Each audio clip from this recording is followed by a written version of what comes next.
Mission शक्ति cafe झुलुछि ताला जराजीर्ण अवस्था मिशन शक्ति काफे जाजपुर बड़चना ब्लॉक रे गत मार्च मासरे उद्घाटित होइतिला मिशन शक्ति काफे सुंदर और आकर्षणीय होइतिला ए मिशन शक्ति काफे हेले एबे काफे रे झुलुछि ताला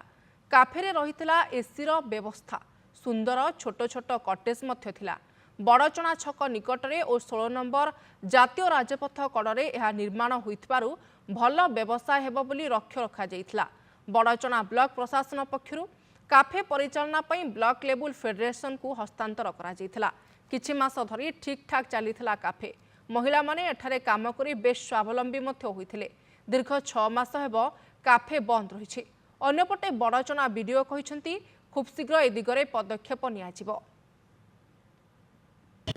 ये कैफे होबा द्वारा एठी हमर देसी खाद्य मिलुथला हमर एठी मध्य खरा दिने पखाळ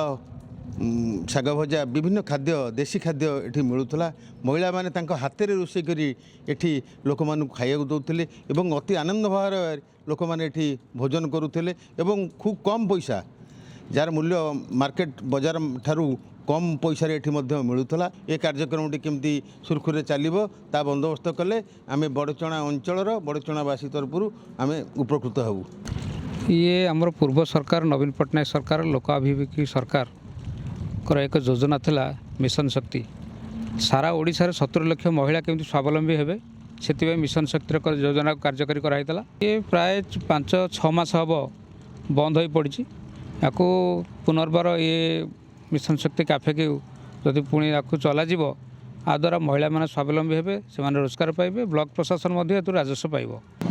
निहाती भाव में आवश्यक रही जहाँद्वारा देखुं ऑफिसटा के छोट हो जाऊँगी निहाती भाव में बहुत महिला आम एत संख्यक देखुं आज आसी कौट बसापी भी जगह ना निहाती भाव में भवन कार्यकारी होता आज माँ मैंने से बसी था देखुं तेणु निहाती भाव में आवश्यक रही विभिन्न प्रकार कागजपत्र एसएचजी डॉक्यूमेंट भी आम हैरान भी होचु जेहेतु कौट बसापी उपयुक्त स्थान ना तेणु निहाती भाव में मिशन शक्ति भवनटा कार्यकारी हो गले बहुत महिला उपकृत हे।